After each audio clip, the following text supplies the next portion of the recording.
Welcome back to the Fantasy Hockey Podcast. Wednesday, not unsustainable. You might be expecting unsustainable. That's not happening. So you get a week off of us saying sus and unsus. Now, that might scare you a little bit because, oh my God, it's a Wednesday. They're not doing unsus. What does this all mean? Well, if you listen to the Monday episode, Sunday actually, we call it the Monday episode because when we used to do it, now never mind. None of that is important. Anyways, the point is, this is going to be a complete trade deadline special episode. So we're going to focus on players that you should be targeting. So Brandon and I went through and pretty much separated it by two. So we went through and thought, okay, if you're a contender, who should you go after? Who should you be targeting and potentially trying to pick up? And on the other side, we also talked about bubble teams. So who is it, if you're a team who's still fighting for a playoff spot, don't really know if you're going to make it or not, what do you need to do? What are the things? So we'll talk a little bit about strategy in each section, and then we'll also give you specific players. Now, whenever people talk about trades or ask us about trade questions, it's really hard to answer. When we say sell someone, people are like, oh, well, what should I target him for? We don't know. Yeah. Every league is so specific. It depends on the team composition. Like, does the best team have X player? Does the worst team have X player? Like, where does that lie? And so with all of this, it's about you doing due diligence and going out there, reaching out to the there's two ways really that I like to do it. Either reach out to the owner if you know that they're active. If you know that they're pretty active in the chat or whatever chat you use or whatever.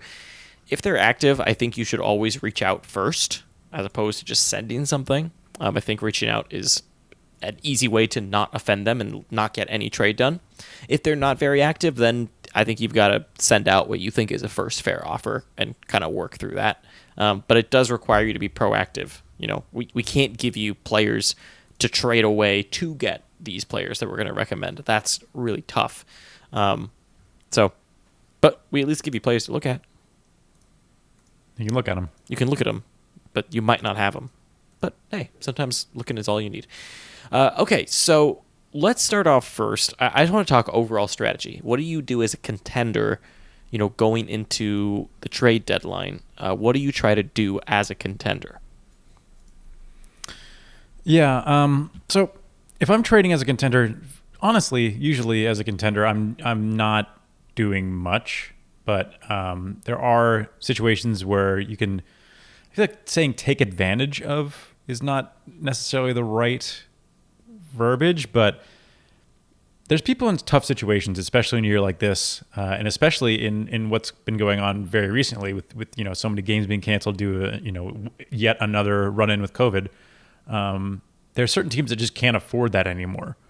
And so I feel like the biggest target that contenders should be making should be players that, well, really it should be teams. You should be targeting teams that have these players, obviously. But so it's less about the player themselves and more about the team that you're targeting in this position.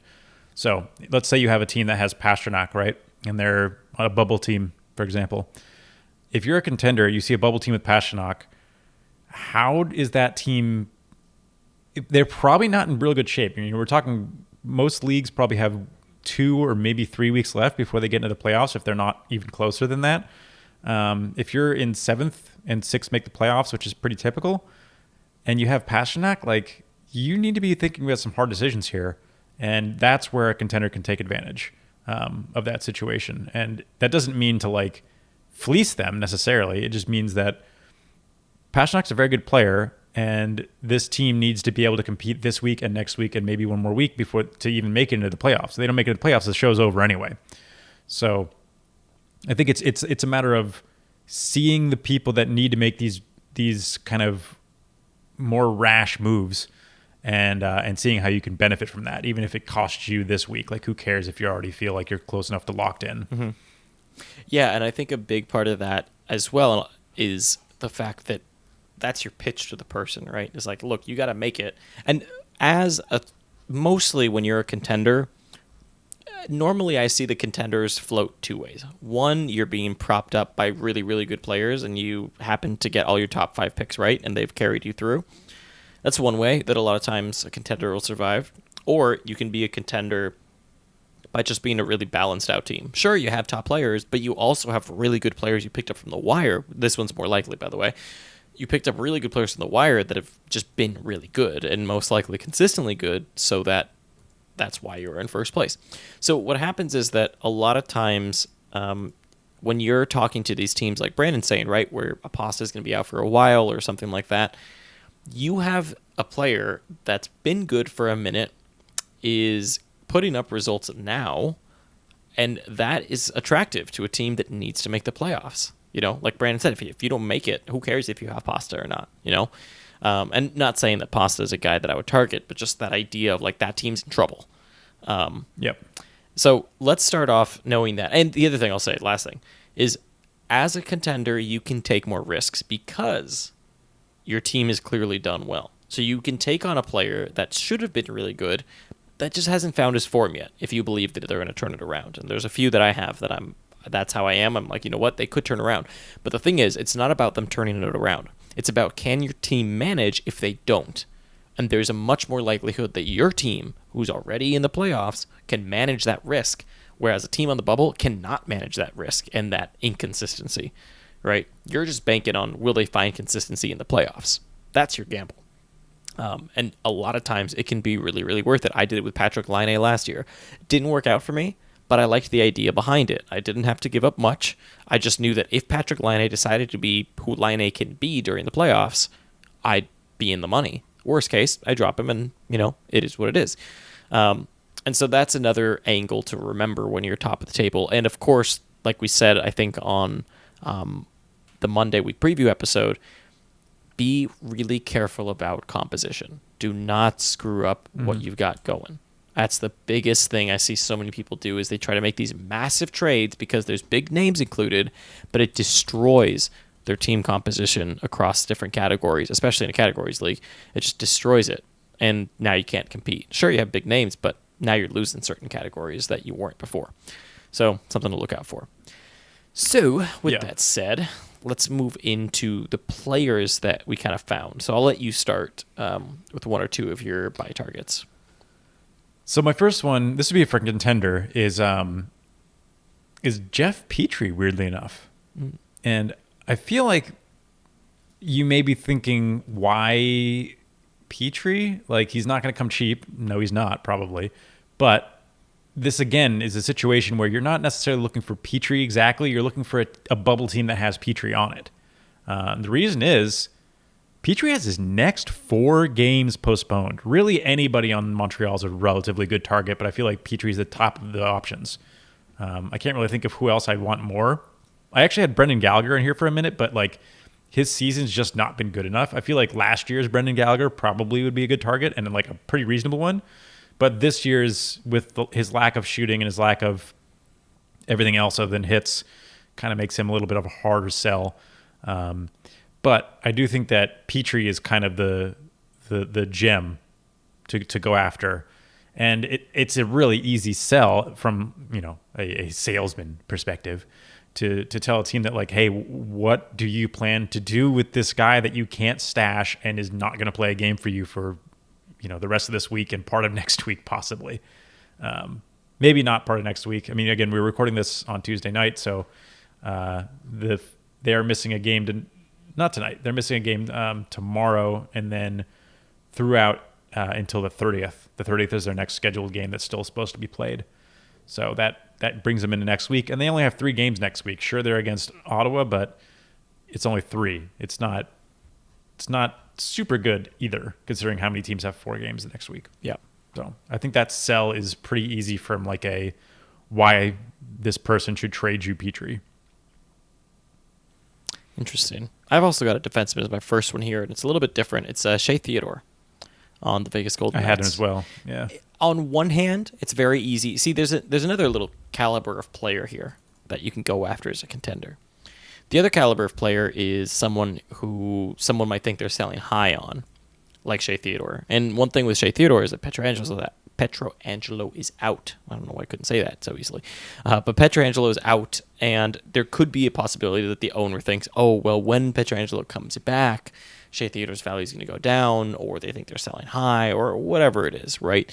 That's kind of the that's the thinking of some people, and so it's easy to get to us as people who listen to the show. Shea Theodore is the real deal, and we really believe in him.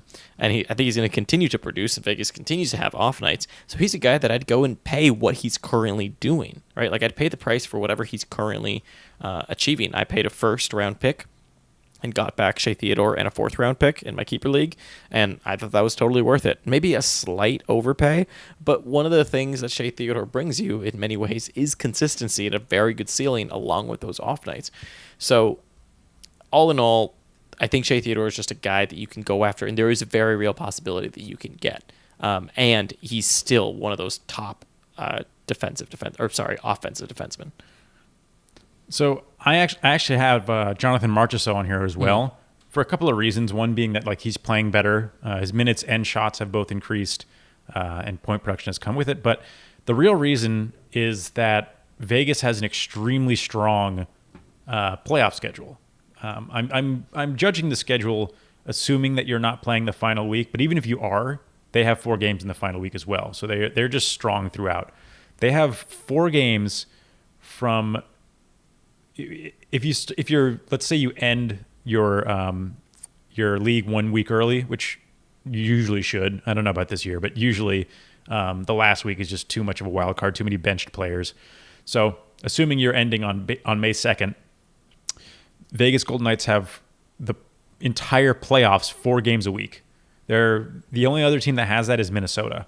Now, if for some reason you are continuing into the final week, they've got 4 games that week as well. And so does Minnesota, weirdly enough. No other team has that. So players on those teams make very strong playoff run candidates. Of course, it's not that cut and dry. You still have to make sure that like if you're trading for these players, you're not just winding up benching somebody because then you're not adding starts even though it seems like you are. So do your homework there before you like go off and trade a like for Marchessault just for schedule when you realize you're actually not getting any starts on it. But I think Marchessault is an interesting option given his recent play, and especially because it seems like people have been pretty low on him over the last few weeks. I'm sure that's not really the case lately, but he makes for a pretty strong option, I think. Yeah. Kind of in that same vein, although not doing better, I have a defenseman, Jacob Chychrun, someone that could very well not turn it around like the rest of Arizona. But if he does, and right now all of Arizona's in slump, and he's being hurt by that on-ice shooting percentage coming down so much in Arizona, if he does turn it around, that'll be really, really valuable come playoff time. And there's a lot of offensive defensemen this season. And I think I wouldn't go after the Hedmans and the Carlsons and those people of the world, the Yossi, the Dougie Hamiltons, but there's a tier below that, and you'll notice that's who we're talking about a lot. Shea Theodore, Jacob Chychrun, Jeff Petry, all these guys, they're really good this season. And in the past, we might say, I don't know if I believe it. Neil Pionk's another good one. Just guys that in the past, I don't know if I'd buy it. This season, it's like, you know what? It's worth the gamble. And it might not cost you as much as you'd think to have a good offensive defenseman. Yeah. In that same vein, I've got Charlie McAvoy here on my list. With, the postponements. I don't think he's on the COVID protocol list with some of the other names. He might be. I don't think he is. But he's been frustrating for owners lately anyway due to his lack of power play one time. But as a player at the top of the table, I think that anybody on the bubble should be pretty close to dropping his player. In fact, I would almost recommend it in some cases. So as somebody at a contending team looking at a bubble team again here, targeting McAvoy makes a lot of sense. He's going to come super cheaply. You've got like 3 weeks to look at him before playoffs start to see what's going on. See if he's going to be able to, there's no telling if Grizzly gets hurt again or if they finally decide to mix up that power play. And then Boston has a pretty good road into the playoffs. They've got 5 games prior to when most playoffs will start the week before. Then 4, then 4, then 3 throughout playoffs. So their schedule is pretty decent, and it makes for a pretty interesting targets in there in general. I feel like all of Boston make for good targets for teams that are at the top right now. Yeah, I don't hate that. Although at the same time, I think what gives me pause with McAvoy over like you're saying, I think someone's close to dropping them. Even with that, I think one of the things I don't like is just that power play time going down. I mean, yeah, you'd have to. This is all like basically trading your worst player for a gamble. yeah, I like that. I feel like at the same time that, like, the worst case scenario is you open up a streamer spot. So, whatever. Yeah. My next one here is actually going to be a big name for once, Blake Wheeler. I think that even though he's kind of turned around a little bit, his inconsistency and up and downs this season have maybe scared some owners away and thought, I mean, the amount of times, and one of the reasons, too, that some of these players make it is you might look at his stats and say, well, why would anyone question, Blake Wheeler? Or, for example, why would anyone question Patrick Kane? But you'd be shocked at the amount of messages that we get and that we see asking, why is this player not doing better? Why is this player not doing what they want? And one of the biggest names that we see, I've seen at least this season, as far as a disappointment in him goes, is Blake Wheeler. But in a categories league especially, he's still doing numbers. He's still doing good. And so a lot of times when there's that kind of sentiment, I like at least going after them and seeing what do they value Blake Wheeler at. Of course, you should go in with what do you value Blake Wheeler at. I value him as, not as high of a point getter as he used to be, but a very, very good peripheral guy with a good upside in points and power play points. When those come, they just haven't really been coming recently, but that's okay. It can turn around. But Blake Wheeler's someone that you add and immediately your floor goes up in a lot of categories. So that's what I like the most about a guy like Blake Wheeler. And I think that other owners might be, especially if it's a bubble team, might be frustrated with that inconsistency and say, I need more. Yeah. So my next group here, for contenders, it's all injured players. I think that like targeting guys like Malkin, like Eichel, and like Trocheck are all pretty good moves at this point. Guys that you pay, again, some cheap player and you stash them and you hope for the best. And if the best doesn't come or they stay out or whatever, then you have a streamer spot out of it. I think that Eichel is super interesting, and I'm getting a lot of drop questions. Like this is a lot of this information that I'm giving here is coming from people that are asking me what to do as bubble teams. Like, do I drop Eichel? What am I supposed to do with him? Like, I can't stash him or whatever, So, or if their IR spots are filled or whatever else. Desperate teams are gonna like this is the premier time for people to drop very good players, and it's ideal, honestly. If you can get it, for them not to hit the wire, because you want to be able to make that trade rather than fight with 10, 11, however many other GMs to try to win the waiver claim. I gotta say that the one I like the most has gotta be Vincent Trocheck. That's my absolute favorite, like, injured target I'd go after in a heartbeat. I don't know what it would cost because I own him in both leagues. Like zero. I mean, if somebody. I imagine the thing is that I think Malkin is officially on IR. I'm pretty sure Eichel is not. So there's a lot of teams that don't have IR plus slots, and they are just hanging on to Eichel in dead spots. Never mind. He's IR now too. So I guess they're probably all stashed. But I do seem to be getting a lot of questions lately about players that are not. Either they have their spots filled or whatever else.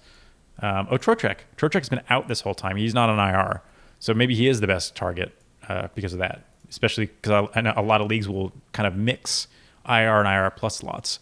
And if you run out of your IR plus slots, then Trocheck's just eating a spot. Yeah. People are dropping him because of that. He's only 74% owned. He's one of the best players this year, especially for PIM leagues.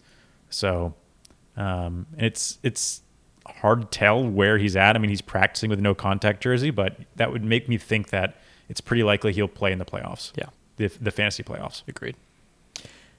My next one here, and I only have two more. Well, I have three more technically, but one of them that I like is Joel Farabee.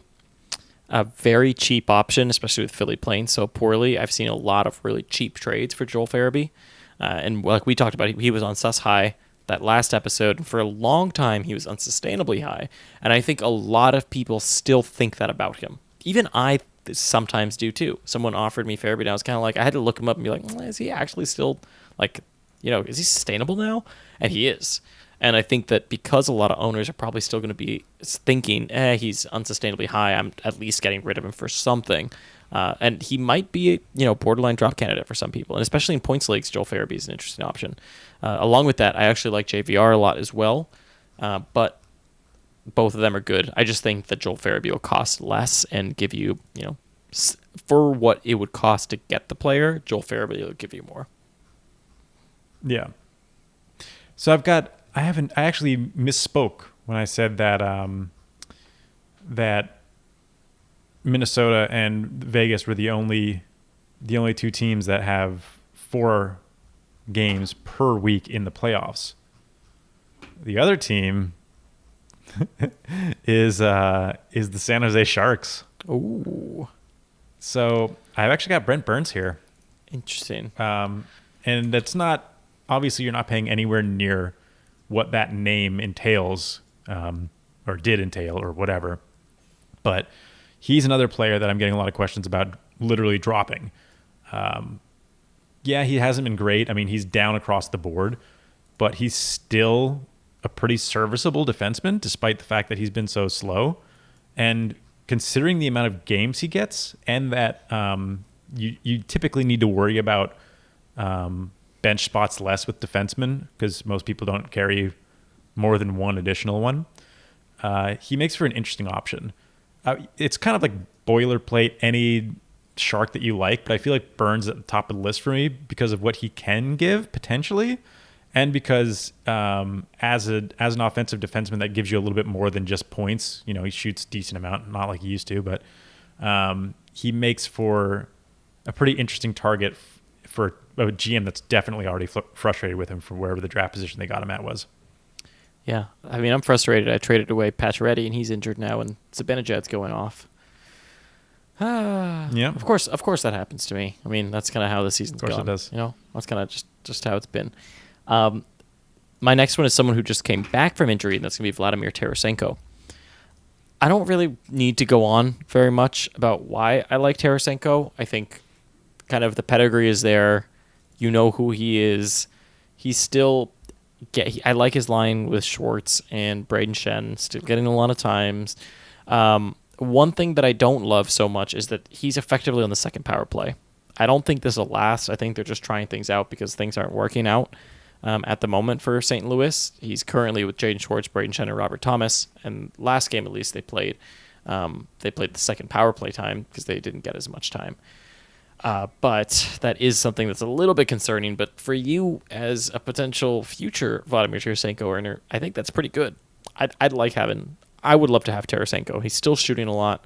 The fact that he's still that top line is the best part of it. And they are one of the best lines at 5-on-5. The Perron line is a little bit better, but that Tarasenko Schwartz Shen line is pretty dang good from at least a shot attempt perspective. Yeah. I've got 2 more, and my next one is an interesting one, I think, that you may not see coming. And that's Brady Tkachuk. Interesting. So the reason that Tkachuk's on here is mostly because Ottawa doesn't have very good games coming into the playoffs. So what I mean is if you start with this week, right? The rest of this week is okay, but they're going to miss their Sunday game. So they only have 2 games left this week. They're back to back, and then no more games until next week. When you look at next week, they've got 3 games, and 2 of them are on nights. There's only 2 on nights of all of next week. So you're going to have bench issues most likely on the 2 games that you do get to play Tkachuk, so that takes away a little bit. And then the week after that, once again, they have only 3 games, and 2 of them are on nights. And this isn't a week where a couple teams have 5 games, where most teams have 4 games. And then you look into quarterfinals of the playoffs for most leagues. This would be the week of April 12th. And 2 games for Ottawa.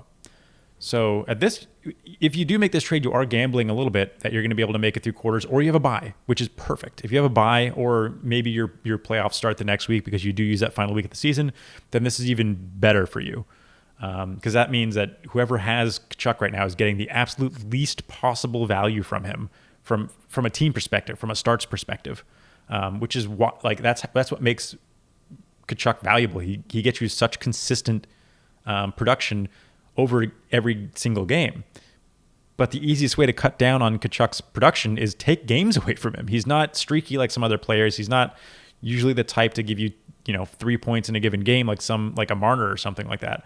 So losing one game is almost bigger for him in some ways.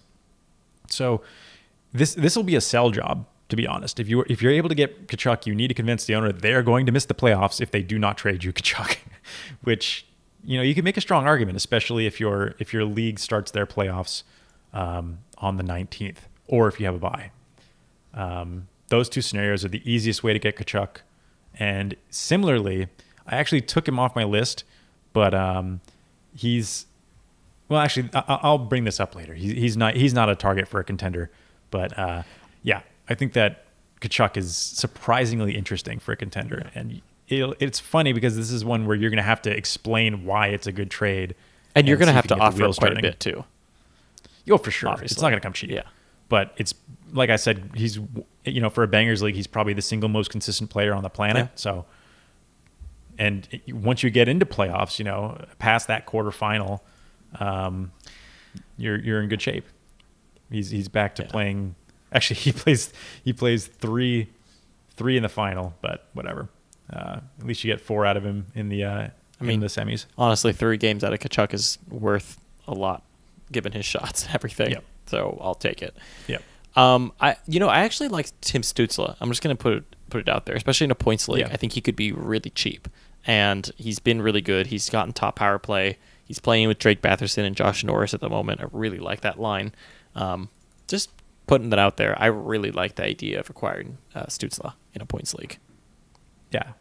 I have one last one, and this is also another team based. It's really just Dallas in general, but the thing is I don't trust anybody in Dallas that much. So it's difficult to suggest somebody here. But I feel like in a points league, the easiest target I would have is probably John Klingberg. And the reason he's on here is mostly because the odds of him just getting stupid amounts of points in the semifinals, rather on the week of April 19th, which is the semifinals for our leagues, he plays Detroit 4 times in that week. They're all on nights. But again, being a defenseman, you're probably going to have less of an issue playing him. Yeah. Man, how can you get a better start than 4 Detroit games? Unless Jonathan Bernier is in net. Then they're right. Actually not going to score any goals whatsoever. Just take him out on Monday, and then you get 3 good games against not him. But it's again with it's so hard to recommend anybody else on Dallas because it's you could say Pavelski, but he comes with some risk because I still don't trust him. Me neither. But and then everybody else has been very inconsistent, whether they're actually going to play or not, or just with what you get day to day. But I feel like because of the on nights, Klingberg makes the most sense. But you are going to get, again, if you start your playoffs on the 12th and you end them on May 2nd, you're going to get 11 games out of Klingberg, or out of probably Klingberg, but out of anybody, any Dallas player, if you can play them on all 11 games. Yeah. So that's all I've got for contenders. So let's move into the bubble teams now. If you're kind of fighting for a playoff spot, honestly, it's a little bit easier if you're a bubble team, because what do you need? You need people who are good now and consistently good. Your first goal is to get into the playoffs. If I'm a bubble team, I don't really care if this player I pick up turns into a streamer. You're gambling on consistency and points now. You can't hold on to your, Patrick Laine's anymore. If you have Laine, right, you got to drop or try to trade. You cannot afford to be getting no points. I don't care if the ceiling's there. If that ceiling doesn't hit, and it right now does not look like it is, you're missing the playoffs. Yeah, it's interesting that for bubble, it's almost more interesting to kind of mention guys you should be dropping that I would not drop in other positions, like Brendan Gallagher, who I kind of touched on. I actually did drop him today because I am a bubble team in one of my leagues, and I can't afford to miss 4 games of him. I can't just have him sitting on my bench doing nothing. It just isn't worth it. Yeah, and if I were a bubble team, I'm a contender in the league. I have Line A in, but if I were a bubble team, I'd be dropping Line A. He's on my bench all the time. He's the player that I don't start when I have a full roster. And so that's a player also that I think about trading and trading for anything. You just want something better than the wire, essentially. And that's something that I always advise people when they're a bubble team. When you're a bubble team and you're going to drop pretty good players, say Gallagher, right? When you're going out to trade, I think the mistake a lot of people make is that they're set on dropping Gallagher. So they're like, okay, I'm going to go try to trade Gallagher. But it's kind of funny. This is a player you're willing to drop, and yet I feel like a lot of times in trades, they value Gallagher the same as if he wasn't about to be dropped. And then they end up getting no trade and just dropping. When really what you should be doing is saying, okay, I'm down to trade Gallagher. Now, can I get something better than the wire for Gallagher? On paper, it's going to look like a terrible trade. But you're winning out if you were going to drop him anyways. You got to really adjust your expectations to these players that you're about to drop. Because if you're about to drop them, there's a reason you're about to, and other owners are going to notice too. You don't win anything by not giving it to somebody for nothing. You've got to get something better than what's on the wire. And that is pretty possible. Funny. So for my first suggestion here, actually, as far as targets, and this shouldn't be somebody you need to trade for potentially, but the player I did drop Gallagher for, I didn't actually drop him for this. I actually dropped him to activate Yossi, but it was a decision between Gallagher and some of the other players on my team of who to drop to activate Yossi. And Eli Tolvanen was the one I kept because I'm going to get games out of him. Simple as that. Yep. If I were to drop Tolvanen here, I would lose 4 starts. Why would I do that? It just doesn't make any sense. So despite the fact I don't know if I like him more than I like Gallagher, I can't trade 4 starts for Gallagher. It's just insane if I'm trying to, play the next 2 weeks or something to try to make this final push in the playoffs. 3 weeks, I guess it is. So I had to make a decision that I didn't want to make, but I think it was the right one. Yeah, I agree with that. And you've got to win each and every week if you're a bubble team.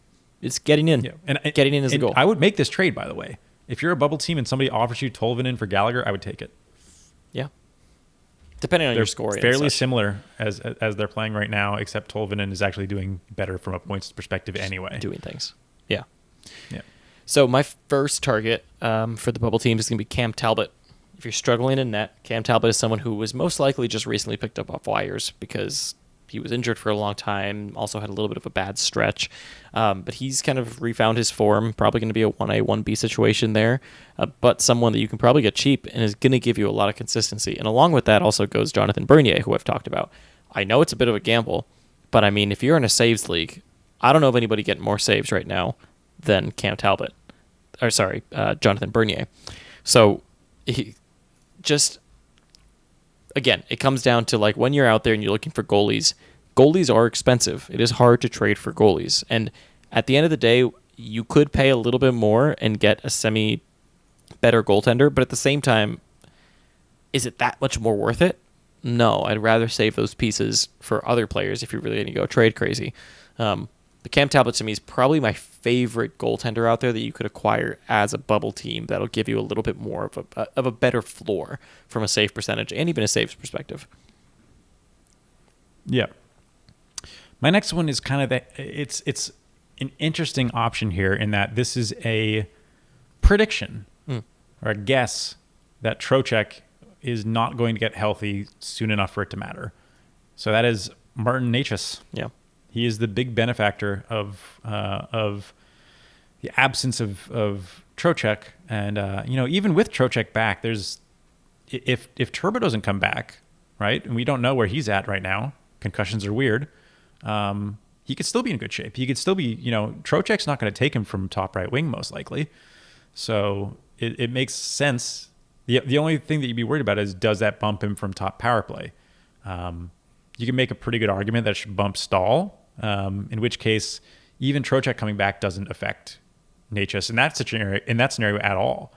So really you're saying if either one of Trocheck or Turbo stay out at least long enough until your playoffs start, then Necas is a good target right now, considering his play lately as well. Yeah. I actually like that move a lot, and I think even for a contender, I might think about Necas. Or if you have, for example, Trocheck already, Necas might be an interesting hedge there. Which is one thing I've thought about because I have Trocheck. I've thought about, can I go get Necas for really cheap and potentially, hedge my bets against Trocheck. My next player here is going to be Pavel Buchnevich. He might be expensive, sure, but he's also probably one of the hottest players right now that I actually believe in because of what he's done on the Rangers previously. And if they can all click, he could heat up really, really quickly, as can Ryan Strome. That's another one, too. And again, I think when you're a bubble team, you have the disadvantage of people knowing what you're doing. You need to make the playoffs. So your prices and such usually will be higher. So with all these, it's about knocking on doors. I can't tell you what to go trade for them, right? And I know that maybe in your league, in one league, maybe Pavel Buchnevich is insanely expensive. They're asking for Connor McDavid. And in another one, they're actually reasonable. The thing is, at the end of the day, you got to knock on doors, and I think that Ryan Strome and Pavel Buchnevich are two guys that absolutely be knocking on doors of, and I'm even considering going to Ryan Strome as a contender even and seeing, what do they want? Because I don't think they'll value them. I think there's a chance that they don't value him properly. Yeah. Very similar, actually, is Brian Rust to me. I have him on my list. Yep, for sure. People have been really up and down on him lately.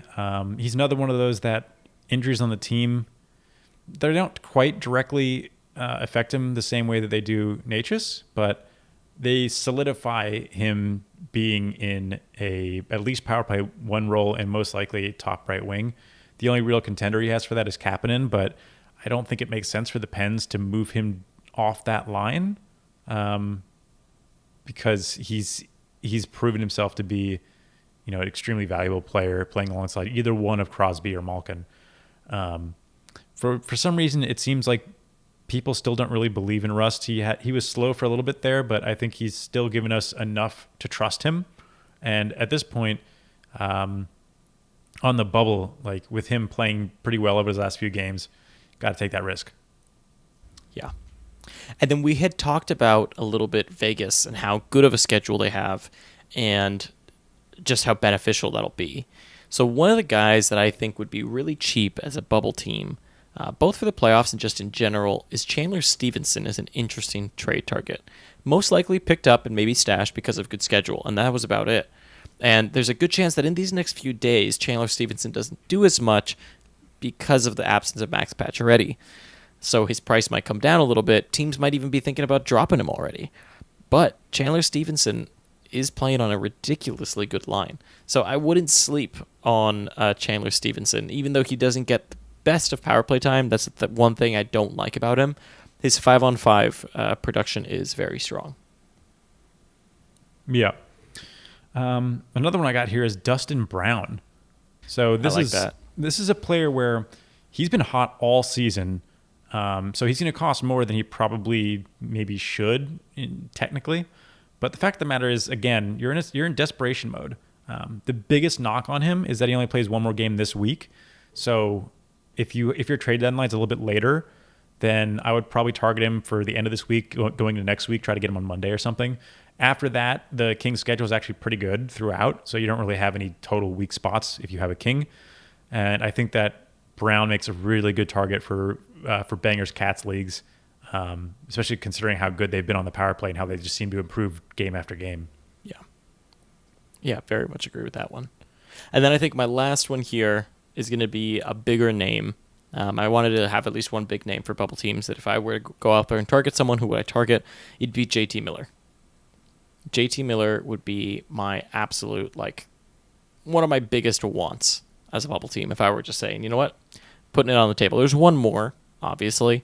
There's a few players that I'd go out there and say, I don't know, Steven Stamkos or something. Yeah, I'd love those guys, but they're going to cost me so much. Whereas JT Miller is someone who, sure, is ranked highly, But at the same time, it's JT Miller.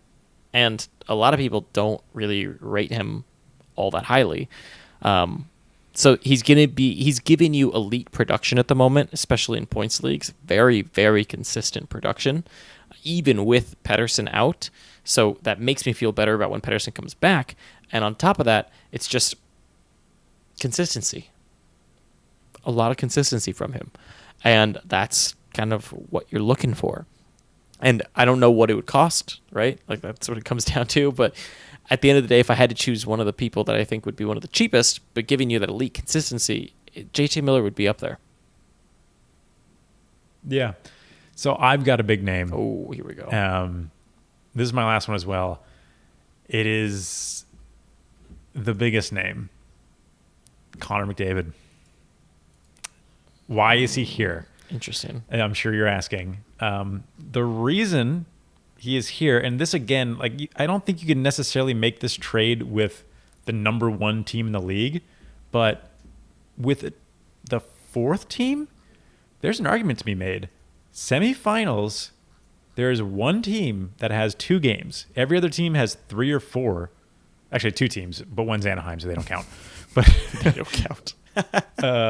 And that's the Oilers. The Oilers have only 2 games in semis, and that's really dangerous when your best player is that restricted.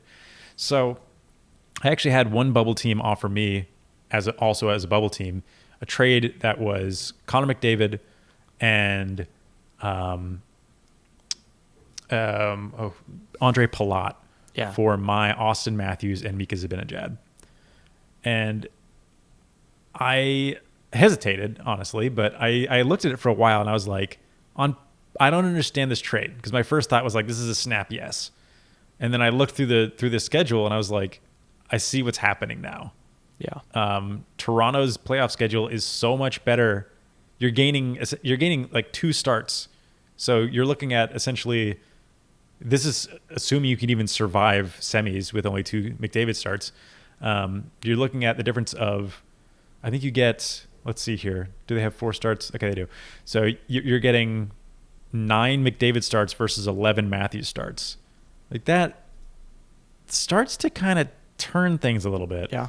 I don't know that I just looked at that semis and I was like, I don't know how I survive semis if I make this trade. I probably would have done it had I thought about it a little longer, but the trade was later canceled.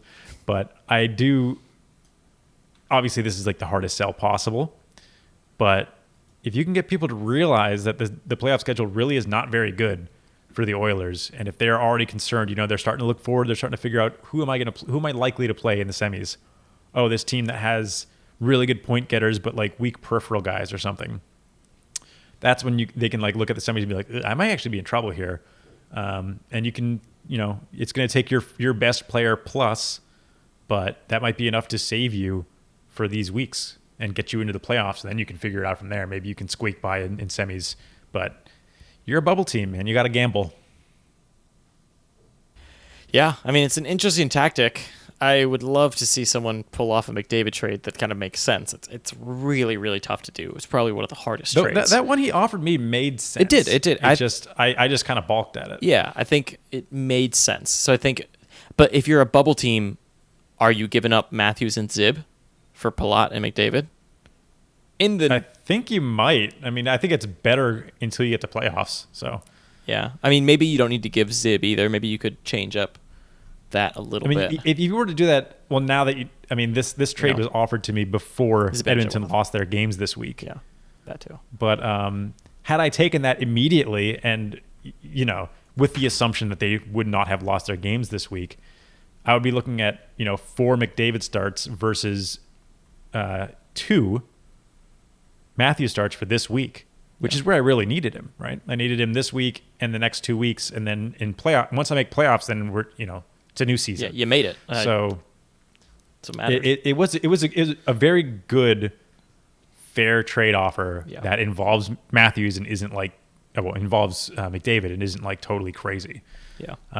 Again, tough one to pull off because it's funny because like it can be a trade that's actually beneficial for the GM, but how do you get away from McDavid? It's almost like you have to trade with somebody that's really sharp and sees that they have a lack there, even if it means giving up McDavid might give them the edge. And of course, like Tough. That's very different in a keeper league. In a keeper league, I wouldn't even attempt that. It's going to cost way too much.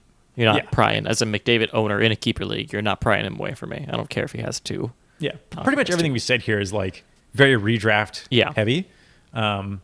Keeper leagues, once you start throwing, and I feel like we get a lot of questions about keeper leagues in general, and it varies so much. Like if you were to tell me every time you said keeper league you meant dynasty, I could help you out a lot more. But keeper leagues vary. A keep 3 is completely different than a keep like 10. Right? They're not even in the same stratosphere. I will say this: if you have a very good team that has consistently beat everyone out, don't be so married to your picks. That's all I'm gonna say. Yeah. Like I would say 4th rounder after you should probably have some of. You don't want to go deeper than that. Like you don't want to just trade away rounds 1 through 5 because then you'll be pretty screwed for next season. But trading away 1 through 3 is not that bad of an idea. It does matter how many keepers you have. Yes. In keep 3, you're pretty much in trouble at that point. What I will say in keeper leagues is your 1st rounder is worth a lot more than your 2nd rounder because good teams are going to have to let some player that is worth better than what that first is probably worth go. But once you get your 2nd at that point, it's like Wild West. Yeah, pretty much. If you're in let's say a keep 8, for example, your first, you can make the argument. This is usually how I think about picks. I basically say, okay, the pick is the pick round plus however many keepers there are. So a 2nd is really a 10th in a keep 8. Yeah. But the first is kind of not. The first is like... It depends on who people don't It's like it goes up a bit. But the further down the list, the less that's the case. But here's the thing too. If you are at the top of the table, that 1st rounder essentially becomes an early 2nd rounder. Yeah. Yep. So... That's true. So like I traded away my 1st. I'm not that peeved about it. I just think that at the end of the day, you got to go for it. And look, you're at where you're at for a reason. So you got to trust yourself to draft well the next year. And you probably already have good keepers. For example, with my keepers, I've got Hellebuck and Vasilevsky in net. And then on top of that, I've got Pacioretty, Brady Tkachuk, and McDavid. I'm pretty set, right? So I'm okay if I miss out on that one top player that someone kind of left and didn't pick up. It's all right. I'm not gonna like just collapse because of that, So I think that's where when you're looking at these moves, also take into account your skill, your team skill, where your keepers are at, and that'll help you out quite a bit too. Like for example, with Brady Tkachuk alone, I have such a good floor already on peripherals that I'm okay. And same with McDavid, I've got such a good floor on points that okay. Now it's okay. I just need more depth, so I can live without that first round pick. So that's kind of the small little gist on keepers there. And other than that, that's your trade deadline episode. Yeah. Oh, one extra thing. One thing. For dynasty leagues, I don't think I've had my 1st round pick ever. And you're okay. This is because I'm a contending team. But if you're a very good team, most dynasty leagues are going to have at least 12 GMs in them, usually even more. You are completely gambling that deep. Yeah. It's even if we have like 20 deep minors league rosters, and even then, my 13th or 14th 1st round pick on, the rookies of 2021. Even with how deep that draft is going to be, it just isn't worth it for me. Yep. And considering I think that a lot of GMs in dynasty leagues are addicted to youth. You see anybody above 28 and they won't even look at them. And that makes your picks feel more valuable than they really are to a lot of GMs that fashion themselves as scouts, that think that they're going to be able to pick, the diamond in the rough or whatever. And fine, go ahead. I'll trade it. I'll trade it for your player that's already good now. Thank you very much. Yeah, I agree with that. I think, like we said, right, those picks become much less valuable as you increase the amount of keepers. And in a dynasty, well, you keep everyone. So it's essentially not that great. So thank you so much for tuning in. That's your trade deadline episode. Best of luck. this trade deadline season. Hopefully this was helpful. Let us know if this was helpful. And we'll catch you next time. Yep. Thanks for listening.